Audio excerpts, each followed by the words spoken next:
Alex Zuliger from the Green Room, who you just were telling us beforehand, 13 years? 13 years we've been working together. Yeah, it's been a privilege and an honor. And I've only had the honor of how many years now? 5. Did you, let me ask you this, did you turn him down the first time like you did me? No, I think it was through your Texas agent, right? Mm-hmm. Who Yeah. I think you're still technically working with her. Who I think she works out of a farm, I think, now. She works in Waxahachie, Texas. Waxahachie. That's where she was originally say that again? based. Yeah, Waxahachie. Waxahachie, Texas.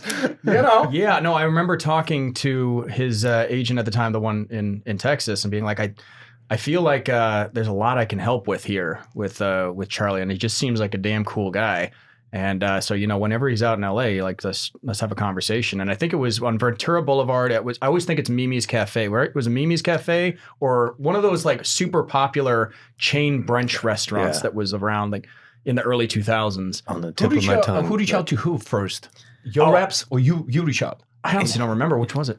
The story. It was such a beautiful story. I was actually, I had finally decided I'm moving to LA. I had not lived here for. And how old were you? This was right in the middle, at the end of Breaking Bad. Okay. I mean, we were finishing.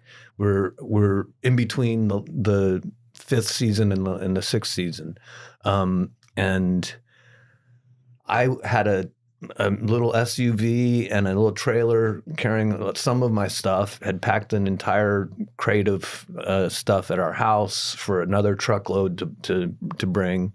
My wife and kids were going to fly in after I got into the house and settled. So I'm coming actually out of Arizona, out of not Phoenix.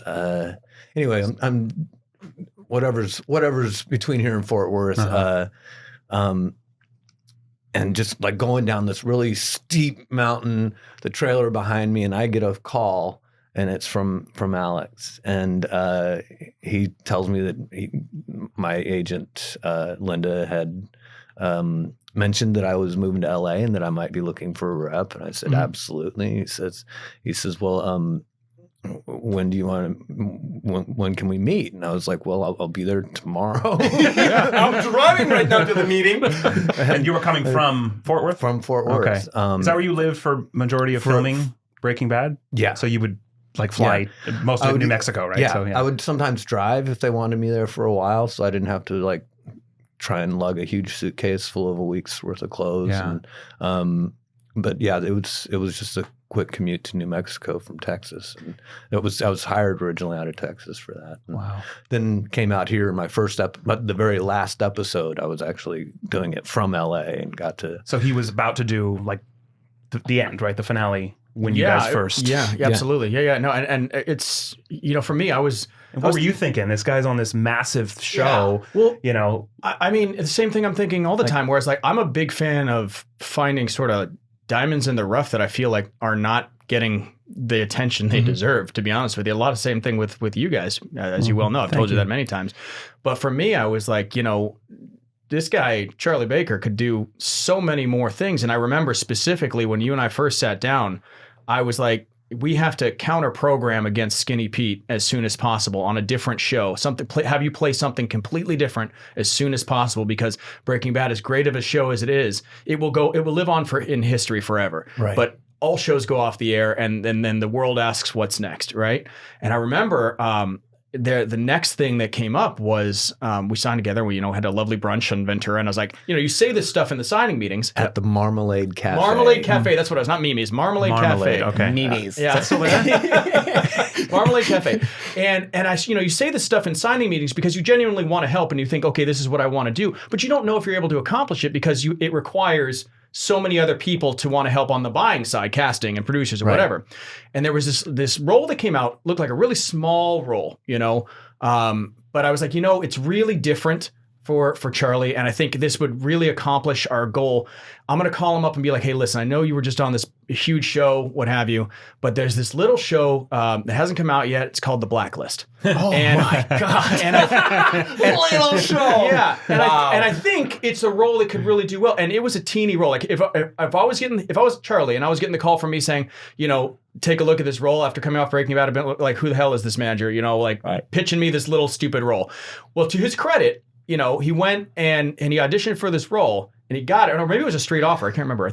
No, I read. You read for it. I actually read for a different character. Different character. Right. Yes. Than what they actually gave me. And they offer it to him, and I said, okay, look, like we can't. He's just coming off the biggest show in history. We can't, let's bump up the money. Let's get him out there. Have this, great one-off scene. I told Charlie, I said, listen, I just think something's up with this role. I just think something's going to come of it.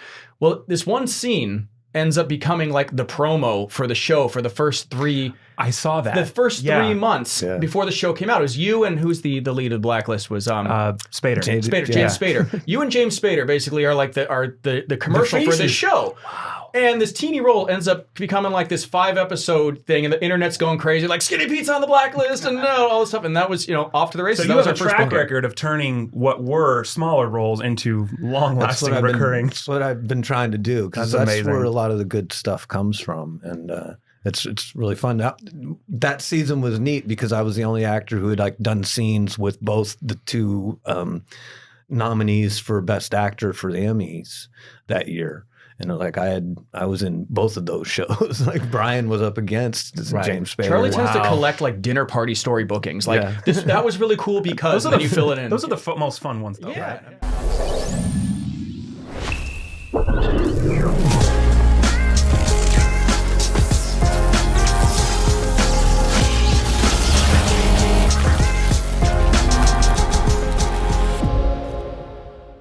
We're proud to be sponsored by Incogni, a service that makes removing your personal information from public databases easy, secure, and automated. Whether you're looking to reduce spam calls and marketing, or you simply don't want your address and personal info searchable on a database, Incogni has you covered. It works for you in the background, contacting thousands of data brokers and requesting your data removal on your behalf. You don't have to do anything. Incogni handles all the objections for you, and they send you regular progress reports so that you know that it's working. Your data is being harvested and sold publicly right under your nose.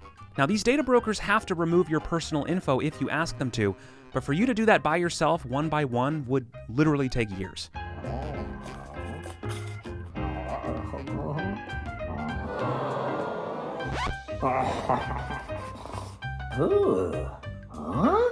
Use our link below at incogni.com/trilogy and you'll get 60% off an entire year. Plus, they offer a 30-day money-back guarantee, so you have literally nothing to lose.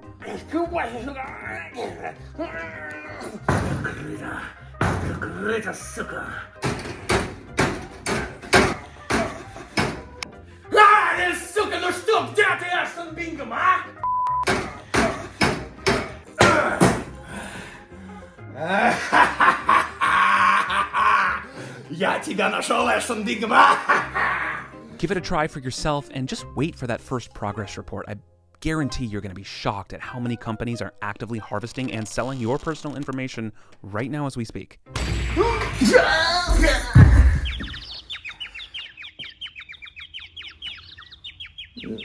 Go to incogni.com/trilogy or just click the link in the description below and take back your personal information right now.